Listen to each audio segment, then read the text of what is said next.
بسم الله الرحمن الرحيم وبه نستعين والصلاة والسلام الأتمان الأكملان على سيدنا محمد خير خلق الله أجمعين. اللهم لا علم لنا إلا ما علمتنا إنك أنت العليم الحكيم. اللهم لا علم لنا إلا ما علمتنا إنك أنت العليم الحكيم.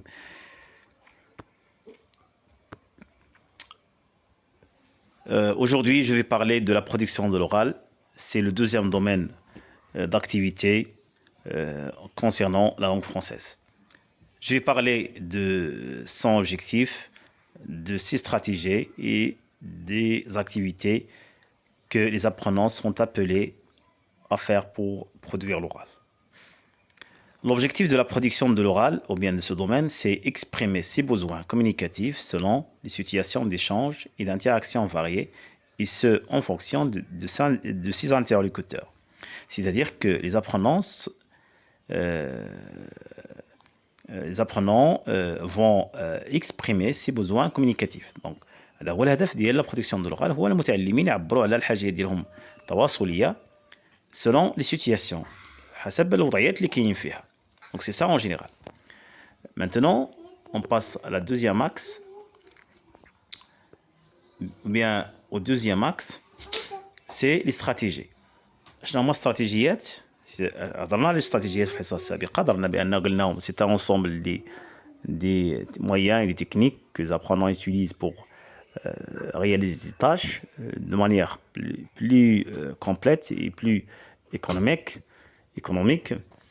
شنو هما الاستراتيجيات اللي المتعلم خصو يستعمل باش يبرودوي لوغال، باش ينتج لنا واحد يعني كلمات او جمل او نصوص او حوارات. شنو هما الاستراتيجيات اللي غيستعمل المتعلم؟ Premièrement, prendre son temps et parler lentement. Deuxièmement, se rappeler les mots, les expressions déjà connues. Troisièmement, utiliser de nouveaux mots, de nouvelles expressions. Troisièmement, recourir à des gestes, des mimiques, des exemples, des illustrations, des objets pour appuyer ses paroles, c'est-à-dire recourir au langage non verbal. Et prendre des risques de formulation, c'est-à-dire l'apprenant doit formuler les messages lorsqu'il sent que les interlocuteurs ne comprennent pas les messages, et adapter sa façon de dire, parler à ses interlocuteurs selon le niveau des interlocuteurs et l'âge de l'interlocuteur. Il doit être capable de dater sa façon de dire, et aussi valoriser les propos d'autrui. Donc, lorsqu'il y a intervention d'autres ou bien des interlocuteurs, donc vous devez, lorsque vous parlez, vous devez valoriser ces propos et recourir à des éléments prosodiques, l'intonation.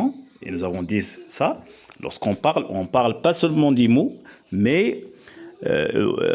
on ne parle pas les mots comme ça, mais il doit utiliser l'intonation, c'est-à-dire la variation de la voix, elle doit se changer selon le sens qu'on veut transmettre, et reformuler, expliquer en cas d'incompréhension, c'est-à-dire si que les interlocuteurs ne comprennent pas le message, vous devez reformuler et expliquer d'autres manières les mots ou bien les phrases